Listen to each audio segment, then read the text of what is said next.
Hi, everybody, and welcome to the Enterprise Universe channel. Today, we are talking once more with Dr. James Stalker, CEO of the Enterprise Universe. And today, we're going to talk about world mapping. So, Dr. Stalker, what is world mapping? Well, thank you, Eamon, for the introduction. So I think it's a great question. Requires a lot of a background discussion. We may run into a couple more segments actually, but in a nutshell, Eamon, uh, the resource availability of each and every country is unknown to each and every country now because of the data gaps that I talked about. So if they're relying on current data, current models, current approaches, their ability to understand what the natural resources are from wind and solar resources and their precipitation or water resources, those are not understood by the current science. And I want to redevelop those maps using the Stalker method implemented in the RESPER platform.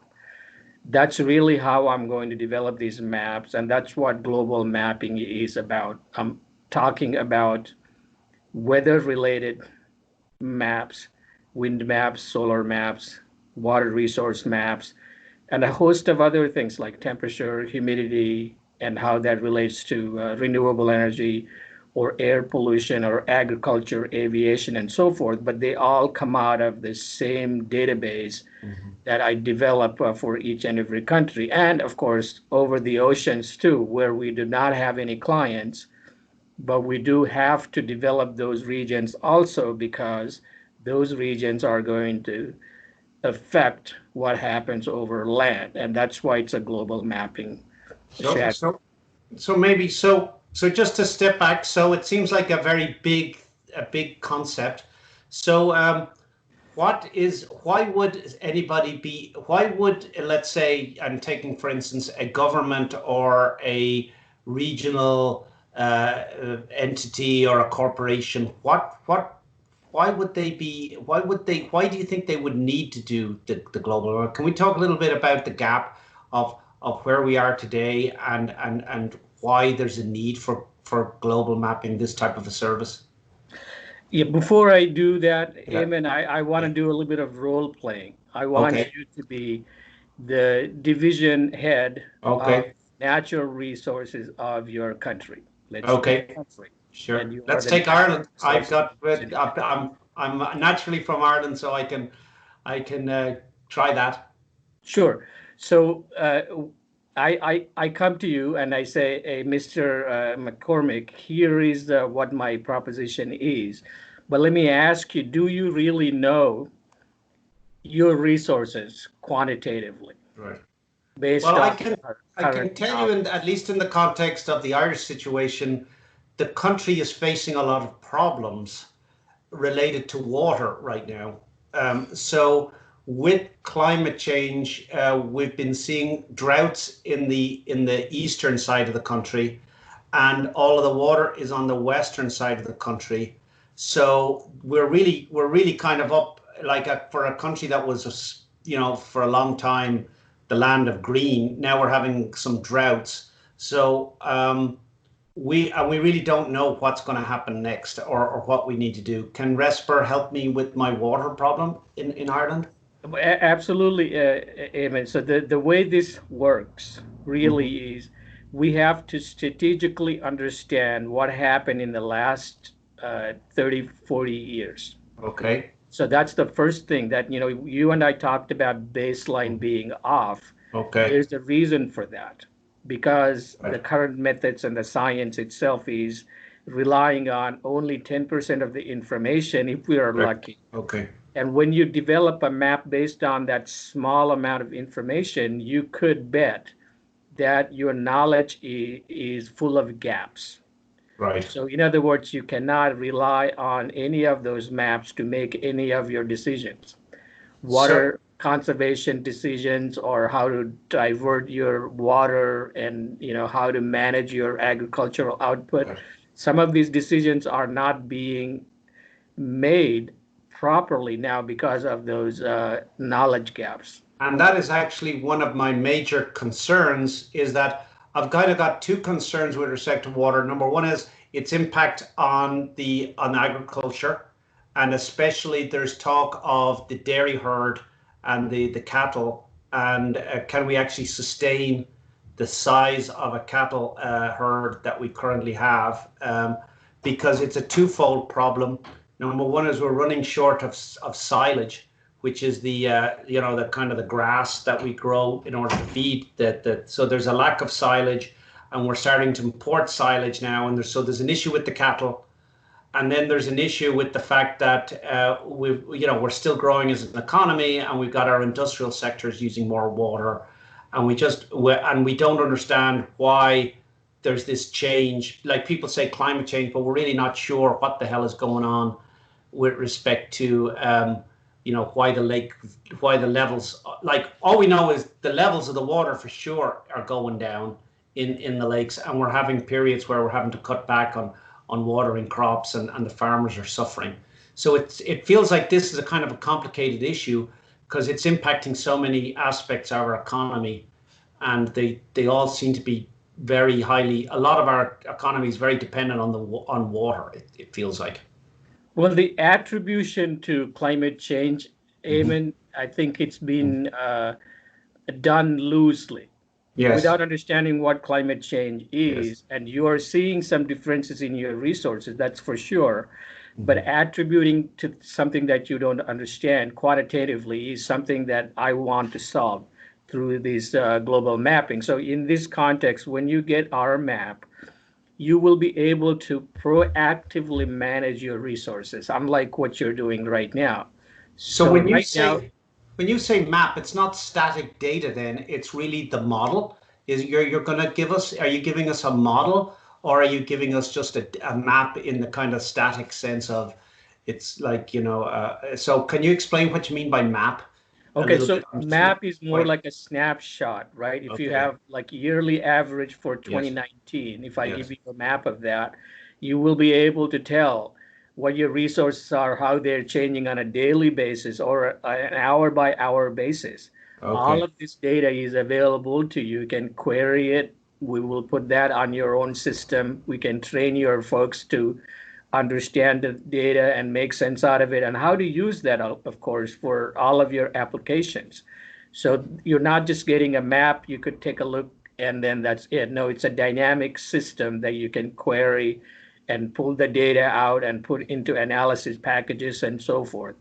So if I'm to understand you, then it's basically a dynamic model of my weather, and that will basically tell me the historical trends as well as where I am right now, and it looks into the future a little bit, does it? Is there a forecasting element to it, or is So, it? Yeah. so the map itself is Yeah. for the past Yes. Yes. periods up to current time. Right. Okay, Yes. so that really gives you the true baseline, Okay. what we call.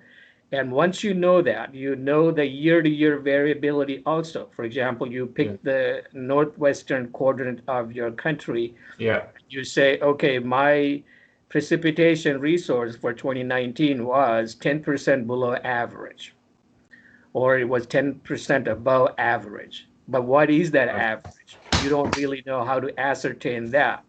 Because you're unable to ascertain your true average, you would Mhm. not be able to do the statistics like, last year was below average Mhm. or it was above average. Of course, you could tell from a rain gauge at a location. That's really not what I'm talking about, because the rain gauge measurement is not representative of the entire area that you're looking at. So from that station alone, you figure out an average and you tell if it's above average or below average. You would be right for that location only, but not for your entire northwestern corner of the country. So as we're in the summer now, does that mean that we could basically use this information to predict how much water there would be across the country, and maybe get an estimate of what the crop yield might be for, let's say, my silage, and see if there's a shortfall for next year for the cow herd? Would that is that Okay. is that a feasible use case for me to get, so I could maybe pre-position myself for a shortfall or an excess in the industry? Is that the kind of thing I could do with this?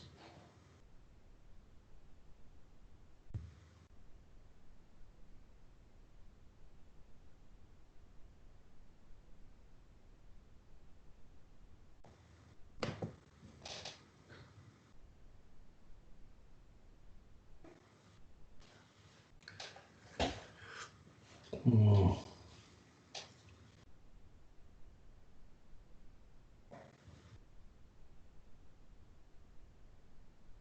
Of data, precipitation data, we're just giving as an example. The model gives a lot more data than just precipitation alone. But as a point of discussion, let's say I have given you 30 years of data and you put that alongside your production. How Yes. did your production vary over those 30 years? Was it Mm-hmm. because of lack of water? Or was it because of mismanagement or some other factors you Mm-hmm. needed to take into consideration? So that gives you the baseline knowledge about what's going on in your country quantitatively. Right now, there are people able to give you some type of maps, but it's not quantitative enough for you to rely on them. It's not robust enough to make any decisions, or you end up making wrong decisions. So I'll get to your next point, Sorry. though. Yeah. What would happen next June or July is what you're asking. I will be able to do the forecast, Mm-hmm. not based on the past data. As we already pointed out, the atmosphere doesn't work like that. So I do have to take into account the processes along the way for the next year. But when I get that data, precipitation data from the forecast, I will be able to robustly say, yes, Mr. McCormick, your precipitation for next year is going to be above average Right. by so and so percentage. And that percentage would be reliable for you, unlike any other methods that are available today. So, what you would do with that data, that knowledge base, you could ask us to help you more with the application, but the mapping product really it will be given to you for the 30 years, and then every year or every 6 months or every month, it depends on what your application is, we could produce those forecasts on an ongoing basis. Well, I could see that being very useful because we have a thing called Chagas back in, which basically is a service that we have for the agricultural industry, and that could possibly be integrated with their advice to the farmers around for particular areas, planting different type of crops, and making sure that we kind of had a little bit more intelligence about uh, how the weather is impacting yields and what would make most sense to be planting where, and maybe a bit more strategic about our farming resources, because perhaps we're just playing it by ear now and not being strategic enough about optimizing our outcomes based on weather as a variable. We're just kind of hoping for the best, essentially. Would you say that that would be a good thing to do then, Oh, to it, basically it link you up with absolutely is, Chagas guys? Amen. And you're hoping for the best, but a lot of times you're making the wrong decisions Right. because Yes. you don't have the right amount of data and the analysis capability. So I'll Right. tell you in two ways you will be using the current methods that rely only on small amount of information. Here is what happens in the northwestern quadrant of your country. Mm-hmm. If the current maps gave you a projection for next year, gave you above average, Yeah. okay, and which happens to be below average when the time comes. Mm-hmm. So that's a decision you would have to live by, live Mm-hmm. with, and that's the thing. Or it could be the other way too. It could say next year it's going to be dry, even though it's going to be actually wetter than normal. Mm-hmm. So those two scenarios are bound to happen if you rely on the current methods that are only relying on a small amount of information. That's really what the Stalker method is about. So one of the things in Ireland is there's a very large river, well, the large for the British Isles, called the Shannon River, and it periodically floods and it causes a lot of damage. would you be able to integrate, would you be able to help figure out like whether the likelihood of the Shannon flooding and like, so in other words, could you integrate some of the hydrological river type dynamics into this? Could we figure that out from your models? It is,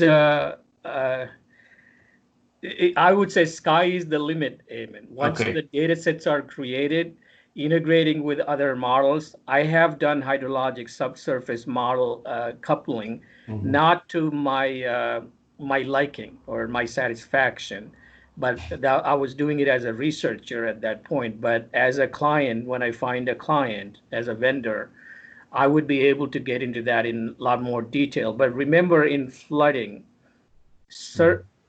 the atmospheric water that's falling over the area is really the critical piece, and you Yes. have to figure out what happens to that water, through saturated soil or other ways of your land characteristics. But you have to get the precipitation right. And because I'm going to be simulating this at a very high temporal resolution, I'll be able to capture these events that are going to lead to Yes. heavy precipitation events. Right. But one thing I do want to say is that I'm not trying to overpromise just because these are approximate solutions. We're not talking about perfectly accurate solutions. But compared to, relatively speaking, the 10% methods, whatever they give you, and based on what I have on the Stalker method, it's going to be much closer to that actual observation than closer to this other yield that you will get. So so just two quick questions then. The Europeans are launching some new weather satellites. Will I be able to integrate new better data sets from the new European weather satellites into your system, or will that cause a big problem? It will not cause a big problem. Actually, there's one of the things that I want to clear up. The myth, it's a myth that we have in the science itself. One of the big points, the takeaways from these discussions that we're engaging in, is the the atmosphere is observable only at the location and for the time period. Mm-hmm. Okay, so really think about that. When you observe something for the time period, it's good for that time period Yes, at sure. that location only. So if you're using satellite data or radar data or monitor based data, you have to think about the limitations of those data for usage at that location for that time period. Sure. Of course, you could extend it by an hour or by a kilometer or two, but you're not going to go to your entire country or entire region. And that's why we have to figure out and understand clearly satellite data or any other data sets would be for the nowcasting Yeah. band. We So don't I have it talked for the about past, for past data, example. Yes. current data, and the Yes. future Right. data. So that falls in the nowcasting only, and it would not give you any other benefit. Right. But I guess the thing is, we don't have to totally redo the model when we get new data sets. We can integrate, what I guess a fear is that we'll create a model that'll go stale on us, that it won't be the model to a certain extent can assimilate more data sets as we get them and it can evolve. Is that correct? So that It, we're it, not it, kind of stuck it's with yesterday's model kind of thing? Oh, it's absolutely not. It's not an yesterday's model. It's Yeah. not yesterday's Yeah. newspaper. Yeah. So because of the paradigm shift this Hmm. Stalker technology is going to give to the world Yeah. is where the traditional approach of what I call measurement centric Yeah. approaches, Yeah. where you get measurements and everything else evolves, the Yes. models and everything Yeah. else. No, I'm changing that from model centric. So we're going from measurement centric to model centric, but measurements have a role to play. Right. It's a And therefore it's secondary not role. we're not constrained by measurements in that sense, such that when we get new measurements, we can integrate them into the model It's not that the model has to change when I get a new measurement, because it's not a measurement driven model. It's a model driven model, if you follow what I'm saying. Is that a Correct. true That's statement? why it's a paradigm shift, Yes, Eamon. right. The shift in thinking in the current science is if we want to understand anything, we have to measure. That's really Mm. what their Yes. understanding is. But I showed adequately that the measurements are really small amount compared to the theoretical requirement. Mhm. And when it's 10% or less, you have no ability to bridge that gap through measurements alone. And that measurement centric sandbox has to change to model centric sandbox in which the measurements are a small sandbox. So here's another problem that we have is how do we get to zero carbon by 2035 in Ireland using renewable energy? How could your technology help us to get to zero carbon in our grid by 2035? You know, first of all, I don't think that's a goal one should have Well, because it's a political goal. Whether it's the right goal or not, there's a mandate from Europe to basically get off of to basically go green, and I believe it's we've got to be 50% carbon reduced by 2035, and we've got 100% by 2050. So the current plan we have is to go green on the grid first, and then go after transportation and other areas after that. I was just wondering how this could help us, because right now we're not, we got some general ideas, but we're not sure how much money it's going to cost us, and what we're going to do about that. So I was just wondering if you could help us with that, okay. if it makes any sense. Let's take your example again. Let's Yeah. the northwestern quadrant. Okay. In addition to the water resources mapping, we'll Yeah. do a wind resource mapping and also Okay. solar resource mapping. Okay. Based on that map, you will be able to pick the optimal locations for your renewable energy projects, Okay. unlike now, right? So Okay. when you have that, you would be able to tell what type of offset that's going to have on your carbon footprint. Because that's a big change. Because right now, what we do is we just wait for some smart guy to come with an idea. What you're saying, we should get more strategic about our renewable resources.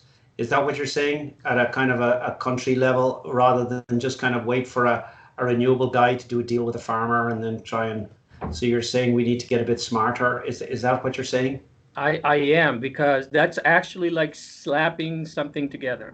Let's put a renewable energy project here and we'll see what happens. So I think this is going to show you another aspect. It's a two-pronged problem that this technology is going to solve. One, to optimize your resources Right. from wind and solar, but what is the effect of that on your carbon footprint? That's Right. not possible now to understand using the current science. So it's not about just installing a wind project, but you have to know what that does to your entire system. Mm. That's not there now. So that's why I'm saying putting a goal of reducing carbon dioxide by 50% is really not the way to pose that question. Well, What I I guess would that say, gets back to the question about I'm not even sure we're measuring the carbon dioxide properly, um, in terms of what I'm producing, probably. We're probably not, like, I wouldn't be surprised if we're out, we could be plus or minus 30%. I wouldn't be surprised. Like, I'm not quite sure that our methodology for calculating our net carbon contributions are particularly accurate, to be honest. that's actually true too. Remember when I was talking about the system, Mhm. there are sources and sinks all around the system. So if you have a source of Oh, carbon that's dioxide interesting. somewhere, there are sinks too somewhere else. And So you can need you to can you understand can you can those you help us properly. model this? Because that's back to another thing, which is that there's talk of us planting forests in order to suck carbon dioxide in order to meet our goals. Might the location of, like, well, I'm not sure your model would help us with that though, would it? Um, where the best place to put a forest would be? Could you help us with that? Like Well, I, absolutely. yeah, Absolutely. Yeah. So this type of scenario planning, Eamon, and I told you about the cloud weather modification scenarios in the last segment. You will be able to enable these things without actually doing it in the real environment. But Right. the model has to be robust enough that your scenarios are meaningful, physically consistent, and that's not possible now through the current science. But But you when can that see that model we're is we're produced, dealing with some very complicated interrelated things. Like we've got the plant problem, planting the trees problem. We've got the renewable energy problem. We've got the flooding problem. We've got the drought problem. We've got the cows problem. And we're also dealing with a problem where actually electricity demand is going up quite rapidly in the country because we're building a lot of data centers, actually. We've got a lot of new load coming in, specifically in the Dublin area. And it feels like, is it really feasible to start planning for the country in a more, in a, like, it this feel like, I guess my ultimate reaction, like this sounds like a little bit like central planning. Uh, it's not really, right? It's more like central optimization, or how would you describe it here? Or like in the context of the Tagus, we would be basically giving, we're giving signals to the farmers, I guess, to do X, Y, and Z based on what we think is going to happen. Like these are kind of new signals that we need to send into the society to make to incent people to move in different directions. Like, have you thought about, have you got a kind of like, how is that going to work, in terms of, yeah, we got the model now, how are we going to get the word out to all these different people in the economy? So I well, think that's going to be difficult. so Or we're, have you thought about that? yeah, I have. So you are the division chief, Yeah. and I have developed this map for you. So Yep. you would say, well, Dr. Stalker, what do I do from here? Yeah. So that's essentially what you're Exactly. saying, right? So Yes. so we will really provide an extended list of recommendations for you, Eamon. Hmm. So you have a list for agriculture, water resource management, air pollution management, Hmm. and your aviation resources, or your urban planning, and Yes. your soil erosion problems or flooding. All of these are recommended in that list of Okay. recommendations Sure. over a period of time. So you will be able to pick and choose and prioritize what to do based on that knowledge base. So basically, as a government, I could provide this as a service to. So if I move to Ireland and I am a multinational agricultural company, just let's take that as an example, I could actually make it good for them because I can reduce the risk of coming to Ireland because of this service where they can better manage their climate risks in Ireland, because you can predict better these things. And then I guess I could go to like the farmers and I could give them better. So I could integrate it. I could integrate this into my various government departments and my various industry groups and make sure that all this knowledge disseminates and it allows people to do better planning. Is would that be what you'd see there? That would you'd parcel out information for each segment so they'd understand, and it would be down to a fairly fine-grained level. Is that so? Is that true? We could give them data sets essentially that would be relevant to them.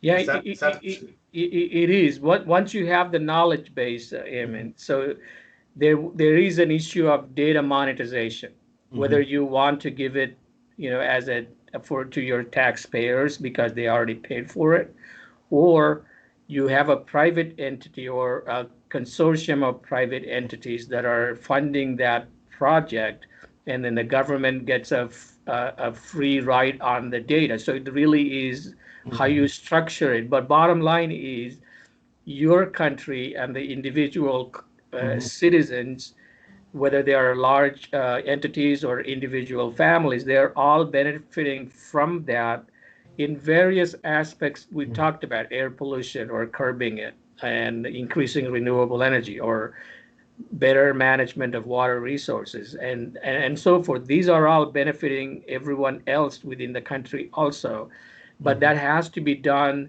by various entities, including the government. So that's something that we will look at, who we're dealing with, how we're going to monetize it over a period of time. And Because one, it's not cheap. I can imagine that it's not cheap to build this type of a service for a country. relatively speaking, it's not, because we have methods out there that are just massaging the data that's available to you. They're not really doing the computing and all of that. So relative to them, yes, it's more expensive. But I always want you, as the chief of this division, to look at the benefit. Hmm. Okay, the benefit is really the key thing to look at than the cost, because the cost is always pennies on the dollar compared to the benefit. So Right. even though I'm expensive compared to somebody else, when it comes to the benefits, I'm still pennies on the dollar. So that's really what I want you to see. And Hmm. I'll tell you one more thing, Eamon. So as the division chief, I will also show you how this is going to help you manage your GDP year over year. You're going to be able to consistently build on your GDP because of the recommendations that we make. Of course, you have to make the proper investments into renewable energy or agriculture and things like that based on our recommendations. But once you do, your GDP is going to grow as we project to in the recommendations. Right. So when I look at my European partners, and there's this need for a kind of a the global commons, if you will, so we all understand what's going on. Do you see the possibility of turning this into an international service uh, versus just a national or a subnational service? Is your vision, when you say world mapping, I guess world mapping is to create a service for the world, correct? And then basically focus it in with various different customers. But is your vision to create a like, if you sense a service that's running all the time for the whole world? Is that the model, the vision at least, that we would have one huge global model that would be running constantly? It is absolutely true, Amen. So the reason I'm focusing on countries is because we are geared toward understanding benefits more so than anything else. So to you as the division chief, you would say, what does it do for me, for Hmm. my country? That's what you would ask first. And then you would say, what role am I playing Right. in the global setting? That Right. comes later. But Well, with yeah, your and at the support same of time, I'd be very interested in working with people like the government of India or the government of, let's say, another country that was on the service, because I think there could be a lot of opportunity for us to share best practices. Even though it's country specific, we could, I think there would be value in sharing with others as well, so that we could make sure that the benefits were being the benefit of how to use the information could be shared across lots of different people, in even though the specifics are unique, like how to work with the farmers, for example, as a best practice could be something that we could replicate perhaps from another person's experience. Well, I'll give you one clear example, Eamon. So let's say two countries are sharing the information about their resources and their agricultural practices and the Mhm. type of crops their resources allow them to grow more efficiently without hurting the environment. So that's really the Right. key point there, right? So country A can do it under their resource availability. They could only grow rice when other country could grow wheat, as an example. I'm not a farmer, so I'm not really telling you that as a scenario planning. Country A produces rice, country B produces wheat.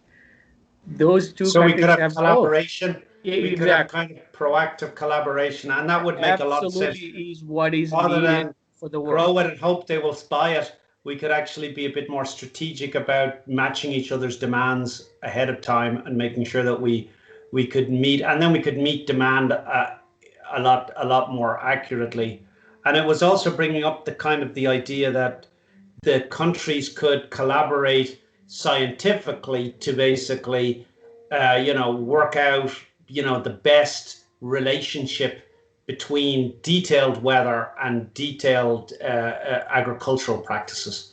Because I'm not sure, that is, it may not be as well understood. It's kind of like that whole thing. Well, start planting on the 1st of April.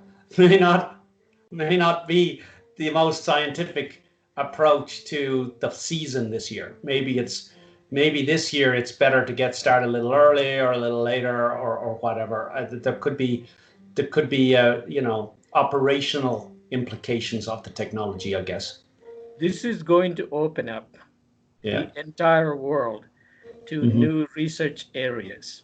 And this is Yeah. one of the reasons why I want to establish Stalker Research Institutes in host countries. Depending Right. on the size of the country, they'll get 1 to 5, 6, or even 10 research centers across the country. So they are doing research. They're just punting everything the way we did before. It's not business Rethinking as it. usual. Yes. So, so one, Rethinking one thing I'll everything. tell you, Eamon, the first thing I started with when I said global mapping, it's quantitative understanding. We're elevating the quantitative understanding. And if you break it down into my philosophy, understanding eliminates confusion. And confusion is one of the things that's ailing our world. Yes. Nothing else. If I were to summarize only one word, that's confusion. How do you shatter it? By understanding. The Right. And I Stalker think technology gets us there. That's really why we're doing it. so. If we get up, I don't like. I personally feel I don't think people pollute because they want to pollute. It's just they don't know how to do anything else, and they're afraid of changing. So perhaps what you're saying is you can actually help people see past their problems and give them new ways of reaching for the sky rather than, because I think people are very like, it's just they're afraid of change, and I don't think I doubt anybody wants to pollute. Would be my guess. I think they don't know how to do their business without polluting. You're absolutely right. Even if you talk about coal power plant operators, they're not necessarily trying to do pollute the environment. Of course, when they started, they didn't really know, but now there is a sunk cost. They don't want to get out of that. But if you show them highly economical alternatives, okay, then they wouldn't mind that. If you say, hey, Mr. X, you're going to get the same return on your investment through renewable energy versus coal power plants. Why would you not do it? Because this thing is going to pollute our environment. It's going to affect your kids and your grandkids. You think they're going to say no to that? No. But I there's think, nobody who yeah, is able to tell them or show them the technology for them to be able to make the same return. That's yes, not possible now. and I think back to your linking it to the economy. One of the problems, it's like oil in the ground kind of thing. You can borrow money based on your resources. If we can quantify our resources a bit better in Ireland, maybe we can raise money cheaper and reduce the national debt, or raise money in order to invest in schemes and give investors a better feel for the fact that it's a safe investment. That's absolutely true. Right now, we got the example, wind resource map. If you look at the map, there will be bullseyes. There's a high wind and low wind.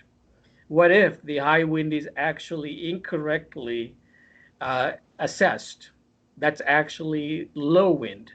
So any investor is not going to invest based on that map because that high wind is going to be low wind. They're going to lose money. Similarly, they're going to walk away from a really good site when the map shows it's really not. So it could Yes. happen both ways, and we're going to be able to help that by making it robust enough for you to make those decisions. So it's really going to help collaborate people. But I tell you, Eamon, over these past many weeks that we've been talking about, my biggest contribution is not my technology.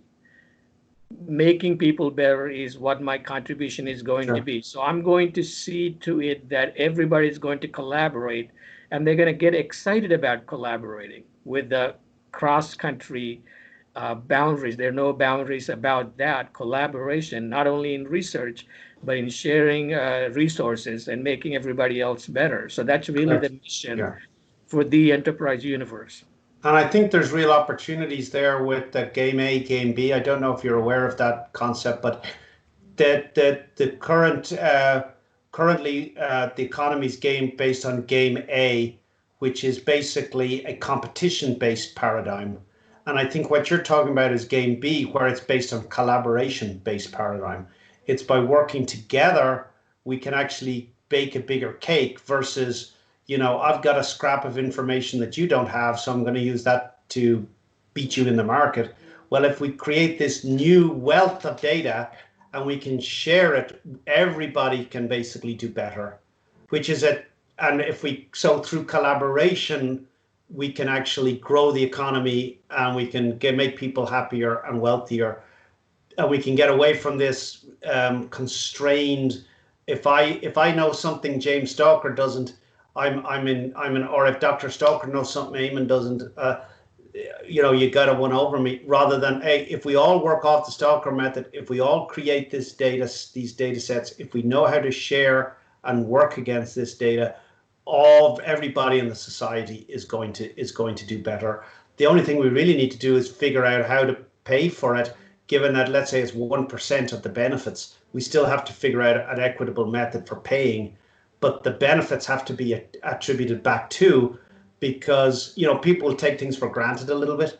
I feel if we don't keep the fact that this is generating all these benefits, we have to remind people, I think, that the benefits are coming from the data. They'll be very quick to attribute it to, they'll forget, if you will, that is really the underlying data sharing that's driving everything.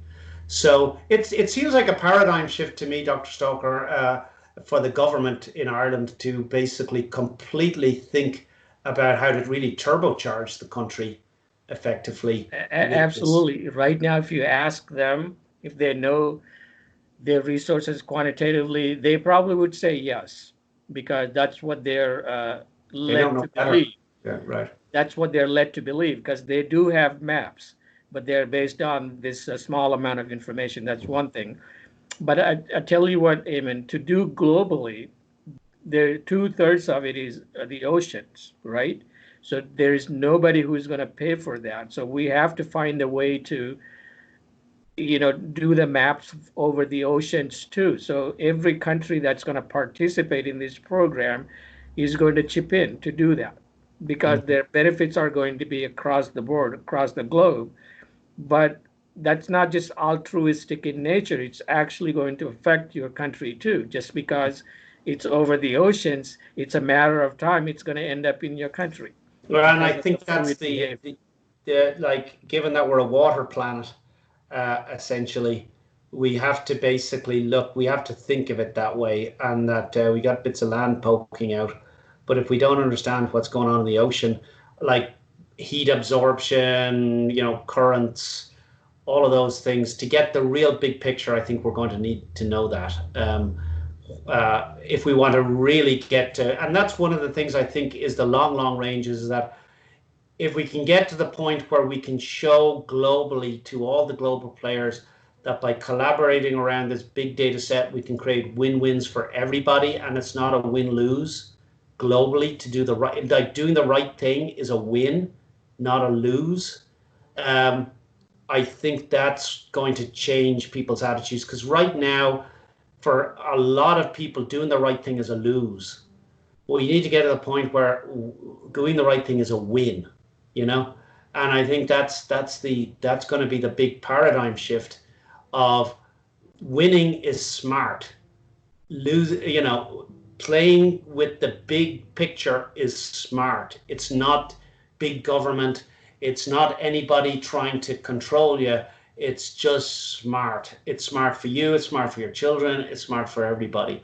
And that's where I think people, when they hear world mapping, they hear world control, they hear, that's not your vision at all, right, Dr. Tucker? You're not trying to control the world. Absolutely not. Absolutely not. So I'll tell you this too, Eamon.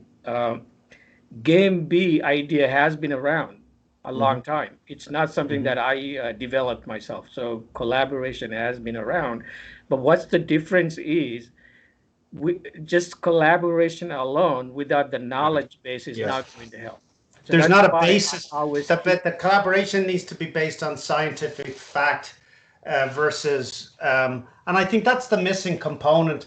It creates the incentive for collaboration because we can use the knowledge together and satisfy our personal and our societal goals simultaneously. If I think we're going to get in trouble if it's a trade-off. We have to create a new game that's a win-win for everybody, and essentially just rewrite the rules of competition. Because if you think about your 10, this gets back to your TEU principles. I think the TEU principles fit well here with the fact that the philosophical way to approach using the data in the collaborative way is based on all of those principles: know the customer, solving problems, collaboration, learning, all of those ideas, knowing oneself, knowing what one's about. All of those really apply at the society level as well, and at the international level. So you can kind of take those same principles and apply them globally. And I think that's really key, because it would be a terrible thing if one person tried to control all this data, right, Dr. Stalker? Like, would not be good. Absolutely. I think there would be availability of data for people to do analysis. For example, you Yeah, got the data for Ireland, yeah, but the UK might be able to help you with the yeah, analysis. They have absolutely. the access to the data, and you tell them. Well, I will honestly, be we able might to want them help, to but do there it are for other us. folks that are going to be doing the Yeah, research too, Eamon. yeah. So it's a Because like not all collaborative process. countries are very sophisticated. Like, yeah, we've got universities, but we don't have the bench strength maybe to do it ourselves. And maybe we could, that's again back to the, maybe we could leverage folks who are basically better positioned to do this for us. So that's something I think we should be open to, because it may be difficult to, maybe some countries are in a better position to get farther ahead. And as long as we get the model and we get the data, we're in good shape. We don't have to be a part of the cooking it up necessarily. Th- Um, th- we just That's need to know how to use it.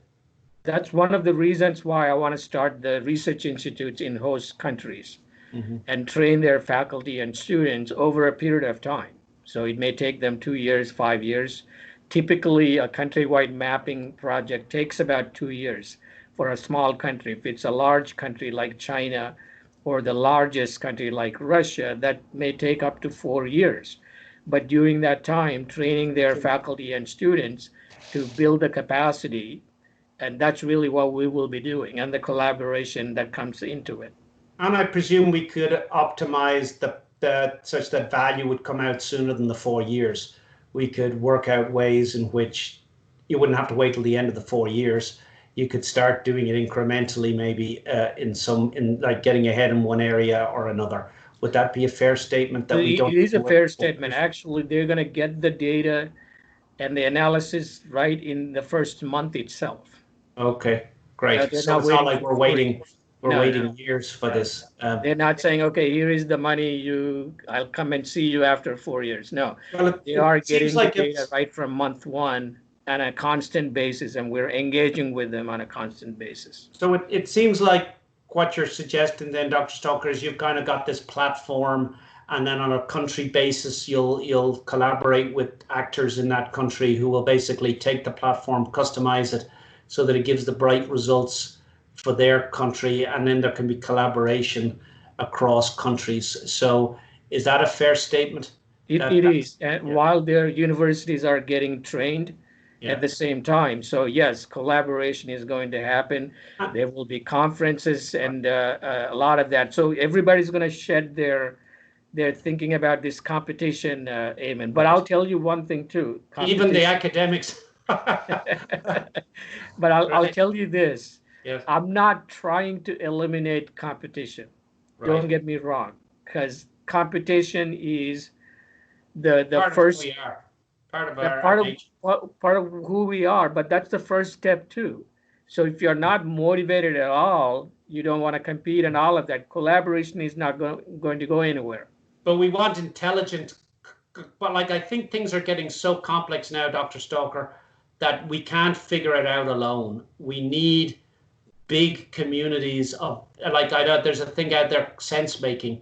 We need communities to make sense of things in a more holistic fashion, and I think that's really what you're getting at is that it's not, look, I'm sure it'll be competitive, but we need better sense making, both in terms of what's going on and what we need to do in the future, and bringing these disciplines together around a data set, and then using that to work off seems like a great way to bring things together and understand the linkages between disciplines like, agriculture, water, electricity. A lot of industries start to collaborate now because they're all working off of a data set and a model that we can put the industry models on top of the core models, and then we can make sure that everything is integrated.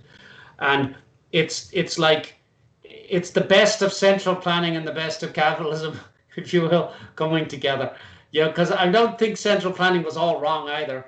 We need to have a plan, but at the same time, it needs to be bottom up versus top down. So I think we can do the best here of integrating those two concepts. Absolutely, Eamon. So in this model, access to the knowledge base to everyone is what we're going to be able to make, right? So they have the access, but they will make the analysis on a regional basis. Yes. And maybe share that knowledge with their other folks within the country itself. So the access is equal to everyone, but the outcome from each of that access really depends on where you are on that journey from step one to the top of the mountain I was talking about. Just because you are on that path doesn't mean you are ahead of somebody else. Yes. So you still have to be able to figure out how you're going to get to the top, but I encourage them to also figure out how they're going to help others get to the top too, because that's more rewarding in my view. So it all ties back to the enterprise universe concept, Eamon.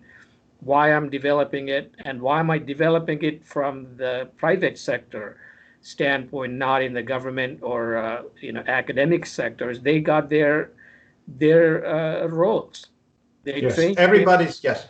yeah, Right, you're the and I think academic that's world. a key point is we are looking for the private sector to step up and play their role in the great transition that we're in. And I do believe that this is the most historic time ever, because we're going to move from, I wouldn't say it's an historical time of transition, and we're moving away from the 20th century industrial and post-industrial era to something new. And I think none of us fully know what that is, but I feel like your service, Dr. Stalker, is an important, very, very foundational aspect of creating the new world that we need. New world, not in the sense of a new world order, but in the sort of a new world community, so that we all as humans are optimizing and we're stewards of our own of our planet. So I think this is super exciting, Dr. Stalker, and I know that this isn't just a concept. You've got real players on the hook here, and you're working with several groups across both in the US and internationally. So maybe at a future date we can talk about some of those. But it is true that you are actually, this isn't just science fiction. This is something that we're actually pursuing with specific international players as we speak. Oh, absolutely, Eamon. My exposure to the world now, it's growing significantly in the last few years. When I volunteered at the American Meteorological Society, I was known to entire world through that effort and with my technology now. But the enterprise universe concept, just from the private sector side, the financial returns for investors, it's not shabby by any means. No, You don't right. have to skimp on your returns while at the same time making the impact. So it's a double bottom line type of Right. investment. that Well, everybody's I going think to. there's an analogy with the financial markets here, Dr. Stoker, because in the 80s, places like BlackRock and those guys, they started investing in big IT systems in order to kind of model the markets. And essentially, most of our money now is being managed by these things. This is a much bigger idea, but it does show that the power of these types of modeling concepts. I don't think we quite understand how important to our future it is to get a scientific understanding of our world in a way that we can actually use it to behave in a way that's best both for stewarding the planet and for the long-term health and well-being of humans and animals, hopefully, in general. So I think that's all hugely beneficial. I agree, Eamon. I think you and I talked offline Mhm. many times that my modeling techniques, the Stalker method, they're applicable above and beyond the computational fluid dynamics area, Absolutely. financial modeling, and any type of scenario modeling and economic modeling. And these are all really simpler Right. applications to the Stalker method, actually. So we will be able to offer that to any type of entity or government or groups of governments like the European Union. We will be able to help them all together Yeah. too, And I essentially. think we'll get into that in future because certainly I think it'll be very interesting, Dr. Stoker, to talk a little bit more about the understanding of that this a paradigm shift, as you said, away from measurement driven to model driven, and what that really means, and the necessity to understand the underlying mechanisms versus statistical or fuzzy understandings of what's really going on. And so I think that's a tremendously important thing to talk about maybe at on our next or on a future call. So what I think it's time for us to close up now, Dr. Stoker. We're almost at our hour. What can the viewers look forward to in their next call? Do you think? Well, we're going to dig into the global mapping a little bit more Okay. and highlight some of the ideas that we already discussed. I think it's worth spending at least one more segment or maybe Yes. even two, and Yeah. then look into some of the questions that you may come up with. Absolutely. As you said, you're the proxy to some of the I'm viewers. channeling all of the ignorance out there, Yeah, Dr. yeah. Stone, No, mine own included, those are and great all the questions, foolish Abe. So questions. What? those are great questions. So I need to be able to answer them in the next couple of segments. So we'll definitely look at global mapping, why it's important. And I'll just throw one more point here, Eamon. And this is something that I have seen where people are looking at, okay, how much is the cost of 1 ton of carbon? Hmm. Uh, if you are producing a ton of carbon for a revenue of $1 million, you have a Right. company that has $1 million revenue and their carbon footprint is ton. So there's another company that's putting 2 tons. Then Hmm. you are really essentially, you know, uh, ranking them who is better, who is worse. But from a scientific perspective, I would say that tonnage depends on the weather, where you are. So a 1 ton per 1 million in Ireland is not the same as 1 ton per 1 million in South Africa. So that's type of differentiation is needed, but it's not available from the current science. Well, So you we might will have to be doing explain that a little bit to us because I'm not fully following you, Dr. Stalker. So what you're saying is that the effect of adding a ton of carbon is different based on where you are on the planet. Is that what Yes, you're saying? that's Okay. essentially what I'm saying. But I'll go one more point further, and that is even at a location, that Mhm. effect is not the same over a period of time. So this is the complication that we're talking about. Not the same for different regions, Well, that's not the it. same over a It makes period of time too. right. and I can see that, yes, so that, yes, I can see that that could be so.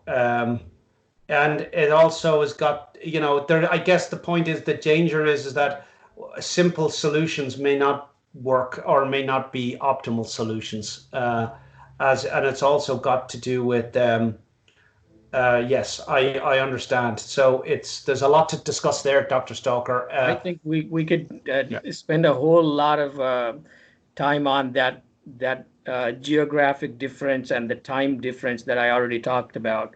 Okay. And I see when people are making these models, ESG models, where they're just basing it on tonnage on carbon per $1 million revenue, irrespective of the location.